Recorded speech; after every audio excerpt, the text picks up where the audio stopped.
जैन साथियों, आज हम पढ़ेंगे उद्योग क्षेत्र। सेकंड ग्रेड परीक्षा में उद्योग क्षेत्र से एक या दो क्वेश्चन आपको देखने को जरूर मिलेंगे। इसको हम क्विक रिवीजन के हिसाब से पढ़ेंगे। ये रैपिड फायर राउंड होगा। इसमें आप जितना जल्दी उसको उतना जल्दी पढ़ेंगे। हम इसको समझने के बजाय हम समझेंगे कि जल्दी जल्दी क्वेश्चन कितने कैसे अटेम्प्ट करें। बात करें उद्योग क्षेत्र की तो 27.6% भारत की जीडीपी में योगदान उद्योग क्षेत्र का है। इसे द्वितीयक क्षेत्र भी कहा जाता है। उद्योग क्षेत्र है उसकी जो वृद्धि दर है वो 6.2% के आधार पे वृद्धि कर रहा है।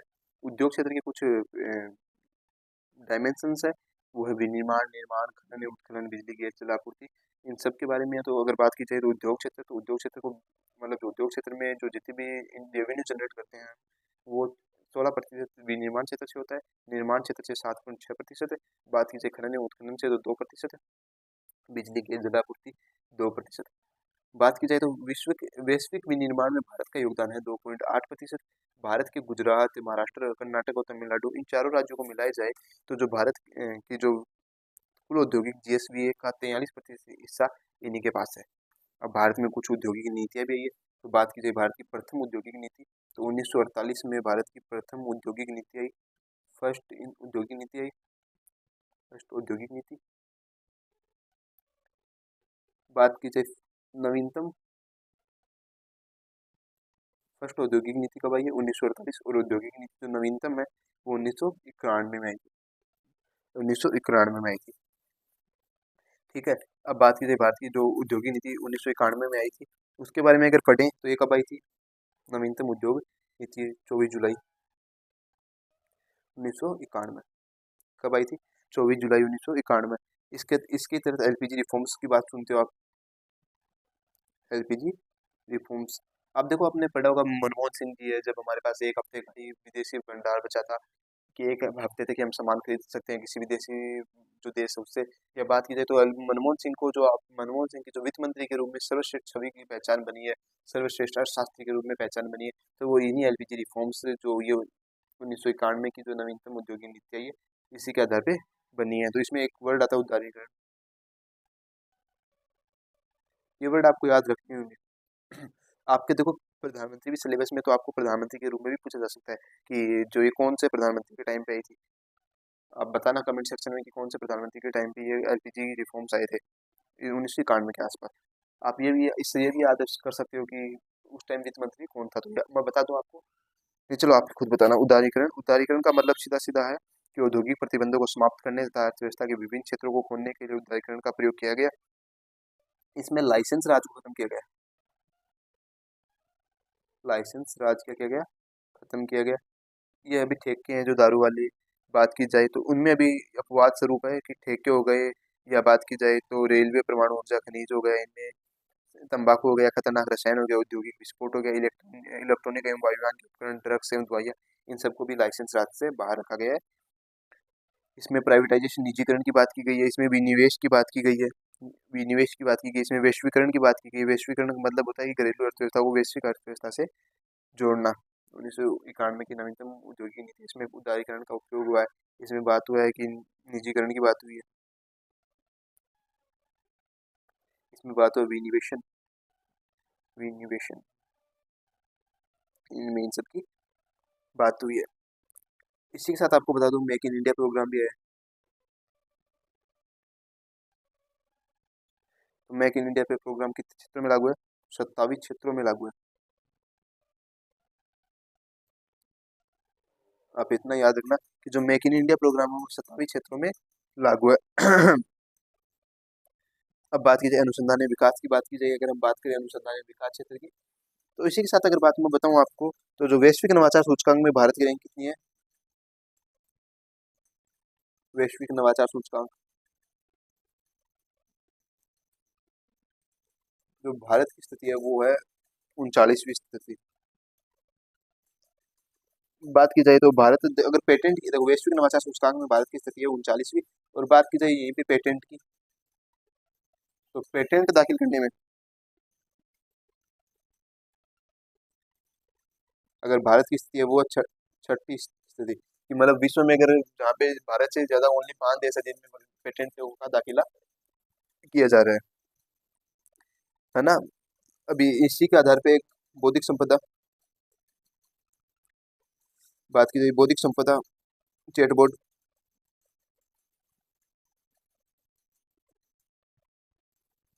बौद्धिक संपदा चेट बोर्ड।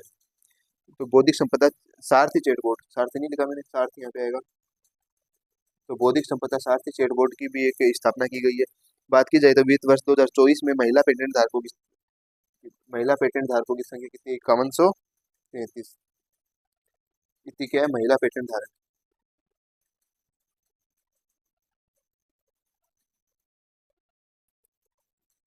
भारत पेटेंट दाखिल करने में छठे स्थान पे है विश्व में। भारत में महिलाएं हैं जो पेटेंट धारक करने में, वो 5153 है। बौद्धिक संपदा सारथी चेट बोर्ड की स्थापना की गई है भारत में। भारत वैश्विक नवाचार सूचकांक में भारत की स्थिति 39वीं स्थिति है। मतलब काफी ठीक है स्थिति। कईयों में तो हमारी स्थिति 151 152 भी आती है कई देशों में। तो बात की जाए उनसे अभी मतलब कंपेरिजन देखें तो भी ठीक है स्थिति है भारत की। उसके बाद बात की जाए स्टार्टअप इंडिया कॉन्सेप्ट है एक।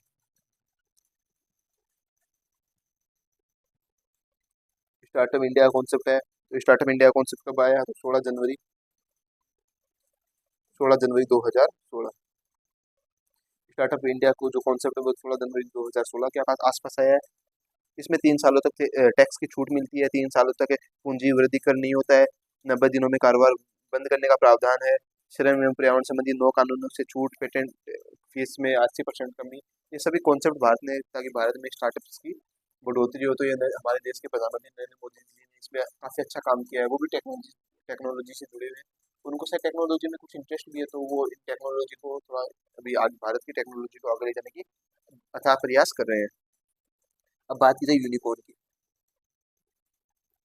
तो यूनिकॉर्न किसे कहेंगे, जिसका 1 बिलियन US डॉलर। बात की जाए जिनका रेवेन्यू, बात की जाए यूनिकॉर्न जिनकी वैल्यू 1 बिलियन डॉलर से अधिक है, तो वो उन्हें क्या कहेंगे, यूनिकॉर्न पर्सन पूछा जा सकता है। अब भारत में बात की जाए, भारत विश्व का तीसरा सबसे बड़ा स्टार्टअप परिस्थितिकी तंत्र है। तो भारत 3rd नंबर पे स्टार्टअप परिस्थितिकी तंत्र।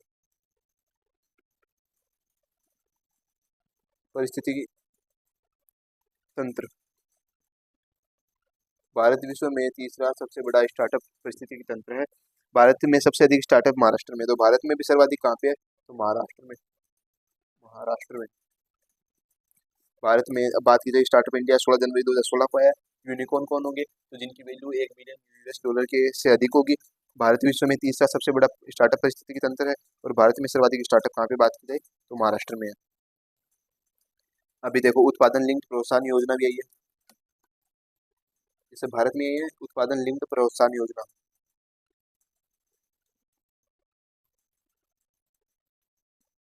प्रोत्साहन योजना इम्पोर्टेंट है, और मुझे लगता है इससे क्वेश्चन एक जरूर आएगा। ये कितने क्षेत्रों के लिए है, इसे PLI बोलते हैं, और इसे याद रखना 14 क्षेत्र। इससे बाकी देखो 14 क्षेत्रों के नाम बता दूं आपको, advance chemistry, cell, battery, electronics और IT, हार्डवेयर, ऑटोमोबाइल और auto components for pharmaceuticals, drugs, खाद्य उत्पाद हो गए, विशेष इस्पात हो गए, उच्च दक्षता वाले सौर PV मॉड्यूल। लेकिन आपको याद नहीं करना, आपको याद रखना 14 क्षेत्रों में उत्पादन लिंक्ड प्रोत्साहन योजना PLI जिसे बोलते हैं। बस इतना ही याद रखना है, परीक्षा में इतना ही पूछा जा सकता है। बात की जाए MSME। अब एक MSME का भी कॉन्सेप्ट आता है, लेकिन सबसे पहले अगर 3 या 4 चीजें ऐसे बताऊंगा जो परीक्षा में छपने के बहुत ज्यादा चांसेस है। ऐसी चीजें बताऊंगा जो परीक्षा में एकदम सीधी चीज छपेगी। देखो अभी 1 सेकंड पानी पी रहा हूँ।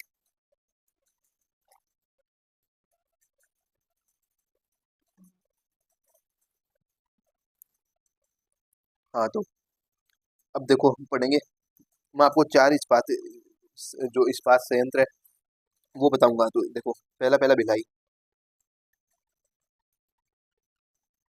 ठीक है, भिलाई किस देश की सहायता से, रूस की सहायता से कब किया गया, 1955। और कौन से फर्स्ट पंचवर्षीय योजना है,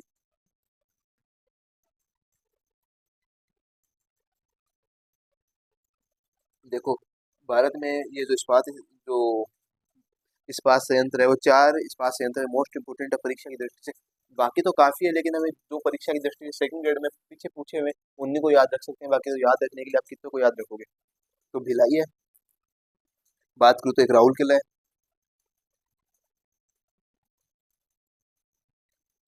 राहुल किला कहाँ पे है, उड़ीसा। राहुल किला उड़ीसा किस देश की सहायता से, जर्मनी। 1959, और ये सेकंड पंचवर्षीय योजना में।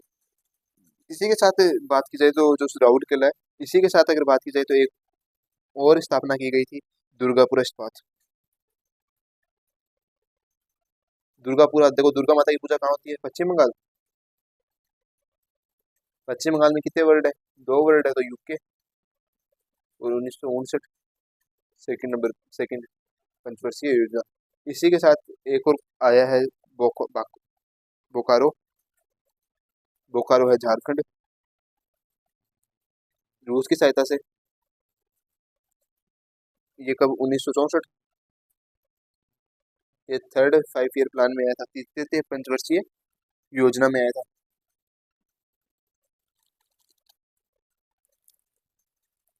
देखो, अभी भारत में महारत्न कंपनियां और नवरत्न कंपनियां, तो महारत्न कंपनियां हैं 14, और बात की जाए नवरत्न कंपनियों की,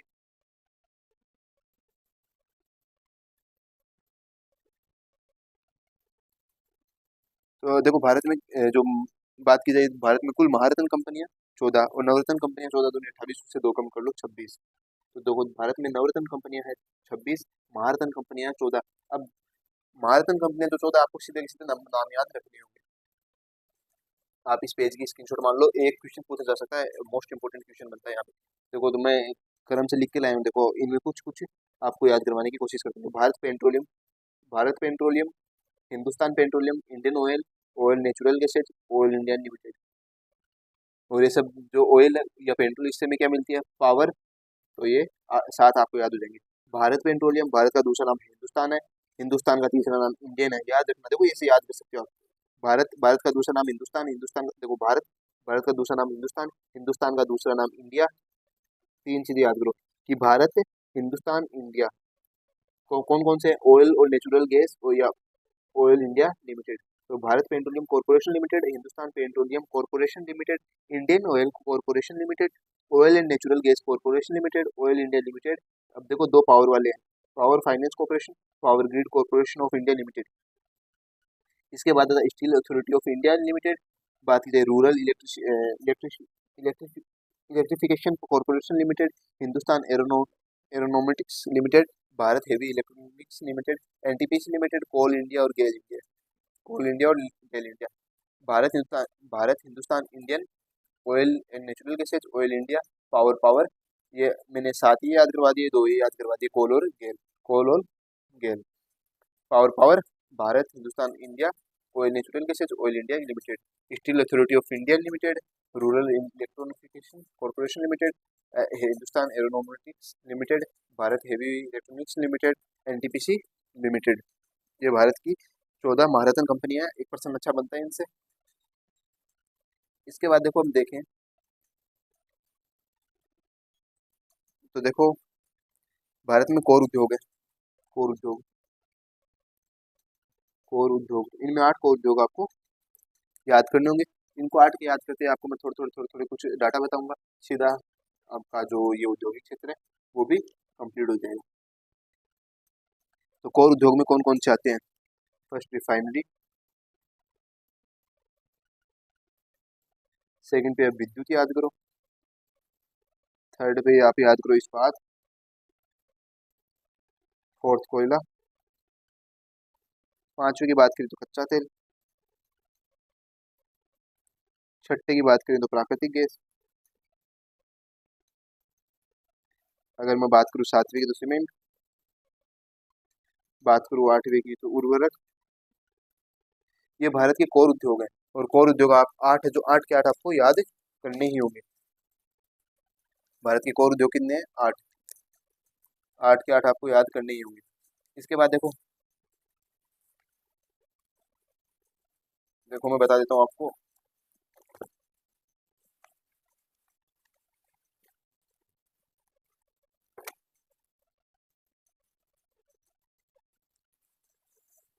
अब बात करेंगे भारत के प्रमुख उद्योग।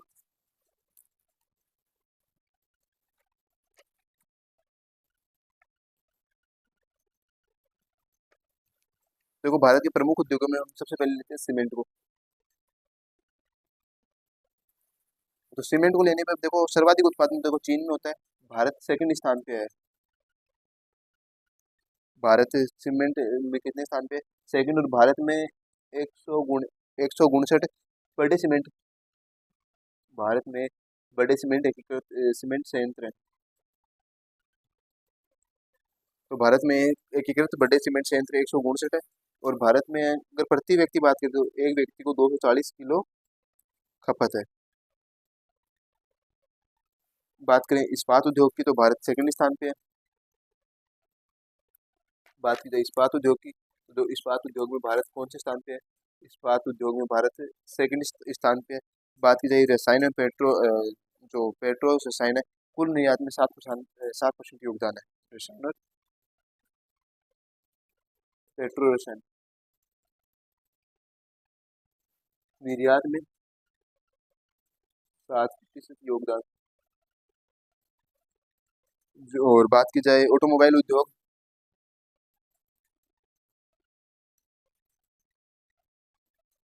ऑटोमोबाइल उद्योग देखो मैं आपको सीधा सीधा डाटा बता रहा हूँ अभी, इनको ना आप सीधा सीधा याद कर लेना। तो 12.5% क्या हुई है? 12.5% की वृद्धि हुई है ऑटोमोबाइल उद्योग में। बात की जाए इलेक्ट्रॉनिक उद्योग,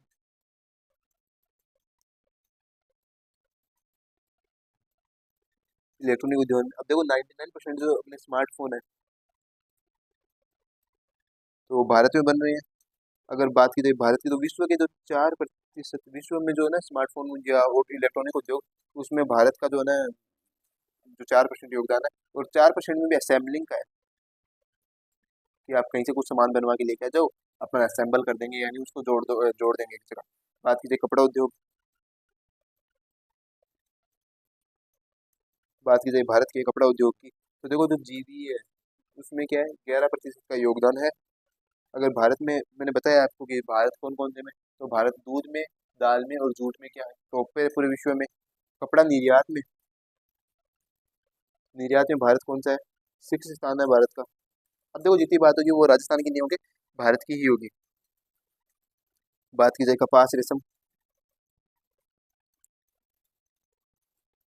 और मानव निर्मित फाइबर, रेशम और मानव निर्मित फाइबर, इनमें भारत का स्थान है सेकंड पूरे विश्व में। और तकनीकी वस्त्र उत्पादन में, अगर टेक्नोलॉजी से वस्त्र उत्पादन की बात की जाए तो भारत में टेक्नोलॉजी से वस्त्र उत्पादन में फिफ्थ स्थान है पूरे विश्व में। कृषि के बाद सबसे ज्यादा रोजगार, सेकंड नंबर पे रोजगार देते हैं। देखो कपड़ा उद्योग को आप फिर से पढ़ो, जीवीए में 11% योगदान है। जो भारत के विनिर्माण, जीवीए का विनिर्माण का जीवीए विनिर्माण, देखो तो विनिर्माण के जीवीए में 11% का योगदान है। भारत जूट का शीर्ष उत्पादन है। कपास रेशम और मानव निर्मित फाइबर में दूसरा स्थान है। कपड़ा निर्यात में भारत का 6वां स्थान है। बात की जाए तकनीकी वस्त्र उत्पादन में तो भारत का 5th स्थान है। सेकंड स्थान कपास रेशम मानव निर्मित फाइबर के जो फाइबर है इनके निर्माण में है। निर्यात में 6वां स्थान है। और जो रोजगार है वो सेकंड नंबर पे रोजगार देता है। फर्स्ट नंबर पे सबसे ज्यादा रोजगार कौन देता है? तो हमें पता है कृषि क्षेत्र देता है। और अब बात करें फार्मास्यूटिक की, फार्मास्यूटिकल्स, तो फार्मास्यूटिकल्स 10% की क्या हो रही है? वृद्धि हो रही है हर साल। पहली बात, भारत में थर्ड नंबर पे है। जो दुनिया का तीसरा सबसे बड़ा उद्योग है, दुनिया का तीसरा सबसे बड़ा उद्योग है।